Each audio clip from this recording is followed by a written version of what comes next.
कशी चालवता गाडी पुढे बघा. दादा नीट चालवा प्लीज.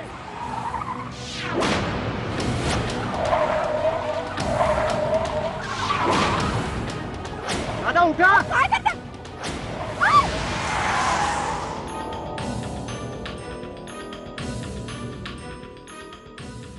You okay? सॉरी ताई, चुकून झोप लागली.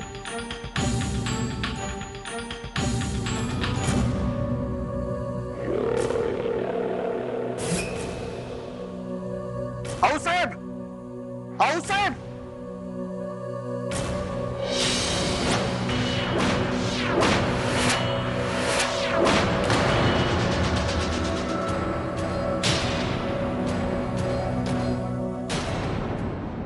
बर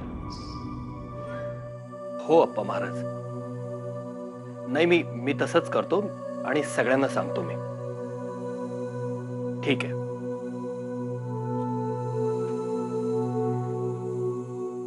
काय म्हणतात अप्पा महाराज? चिंता करण्यासारखं काही नाही असं म्हणाले. अशी कशी चिंता नाही करायची? कोहळा फुटला आणि आपण चिंता नाही करायची? ते म्हणाले की कोहळा फुटणारच होता. म्हणजे त्यांच्या मते त्यांनी कोहळा फुटण्यासाठीच दिला होता. तो फुटला याचा अर्थ वाड्यावरचं संकट परतवलं गेले. पण सूर्या, संकट परतवलं गेलं याचा अर्थ संकट होतं आणि ते पुन्हा कधीही येऊ शकतं.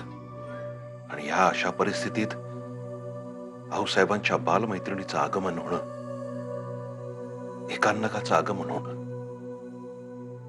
त्याचा याच्याशी काही संबंध नाही ना, हे आऊसाहेबांना जाणून घ्यायचंय. त्यांच्या येण्यामुळे गेले काही दिवस आऊसाहेब अस्वस्थ आहेत. त्यांना चिंता लागून राहिली आहे हे माहिती आहे मला. कारण एकान्नगा या आपल्या बिझनेससाठी खूप महत्वाच्या ठरणार आहेत.